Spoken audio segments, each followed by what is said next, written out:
Hey, why potatoes? What does it do? Why not? Potatoes, it gets a lighter, fluffier donut, less greasy. And then now it's something that obviously sets us apart from every other donut shop in the Pacific Northwest for sure. The potato is distinct enough, but it's not aggressive enough that somebody would go, oh, geez, this doesn't taste like a donut. It's just truly, we believe, the best product that you can find out there. And we don't do anything frozen. Nothing is frozen. Everything's handmade the night before. Our bakers work throughout every night. So our guys are making the best, freshest product, and our customer gets it on a daily basis. I wasn't attacking the potato. I felt like I offended you. No.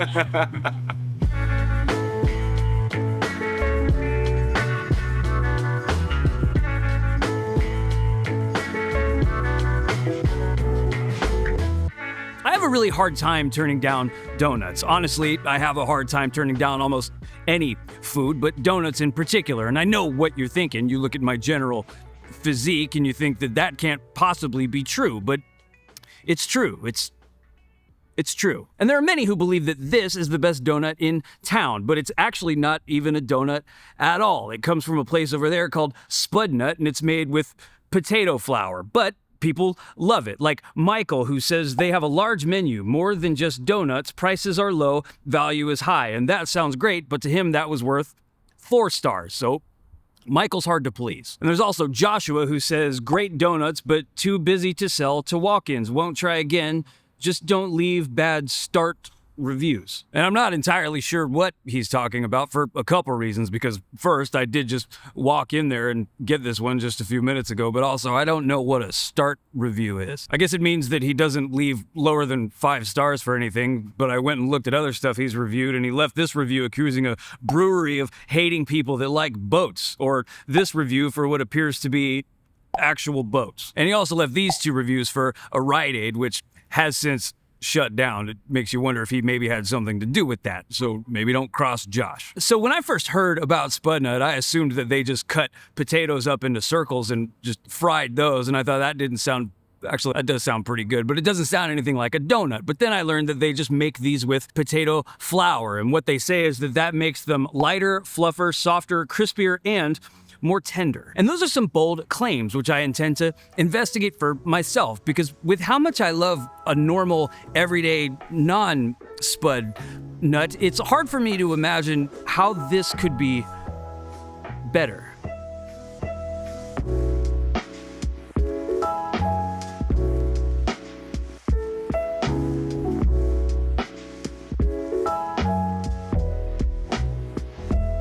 My name's Mike Bishop, born and raised here in Richland, Washington.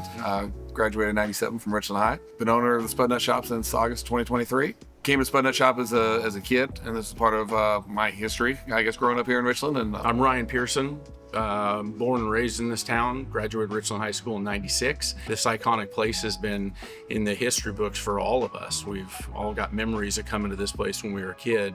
So being in the Richland area, this is some of our coolest memories, you know.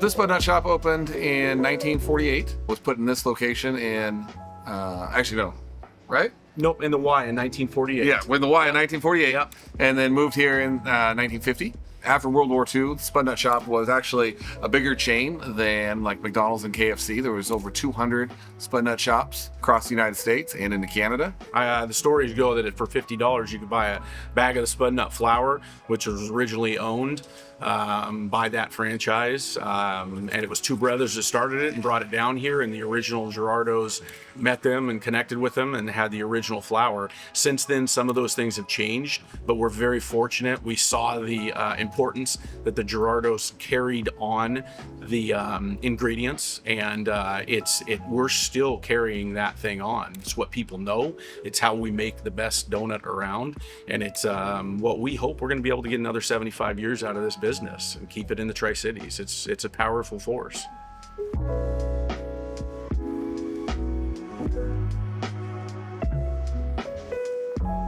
One of our favorite things about the shop is what we call our regulars. Every morning at 4 a.m., is when they started coming in. We've had people that have come to the Spudnut Shop for over 50, 60 years. We love to sit down and talk with those regulars. I was talking to this group of women that were in one of the booths that come in, every few months, and it was 5 generations from great grandma down to a brand new baby, and it was all women from this family that all had memories of the Spudnut Shop. And so when people talk about coming here, they talk about their history being a part of this family. They talk about their Spudnut Shop. They talk about what happened in certain parts of that building, which Mike and I were, we clinged on to that idea. This place works very well. If we just leave it alone and take some humility out of it, we will it would be able to carry this thing on. The goal with this, the OG shop is what we refer to, the original Spudnut Shop, is to leave it like an iconic piece of history, right? It is a old school diner. And then with the expansion to the other shops, it's the same brand, but like 2 separate distinct shops. Yes. And so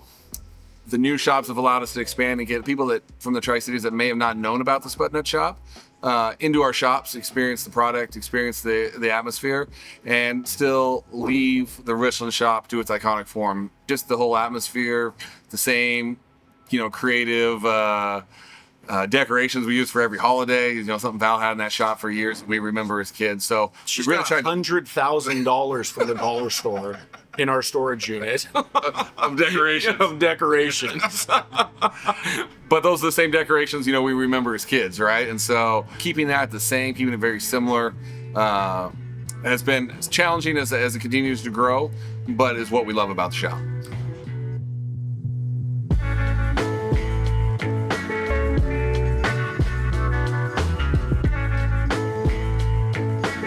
And just imagine all that shop has seen in the last 75 years. Imagine all of the conversations that have happened in those booths about the civil rights movement or the Cold War or the moon landing and Limp Bizkit. And all of that has led to this moment where a 38-year-old man is sitting alone on a bench eating some sprinkles.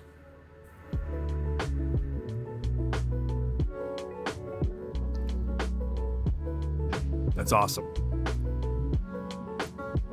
Now, I know it's their general guideline that it not be called a donut, so the question is it actually that much different than a donut? And what I'll say is it's definitely donut adjacent. If you didn't know it was made with potato flour, you'd probably just think it was a really good donut. Let me go to their guidelines. Is it lighter?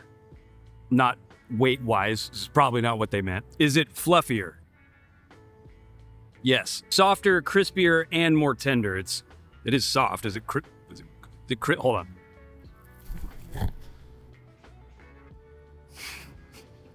That was a good donut. Spudnut.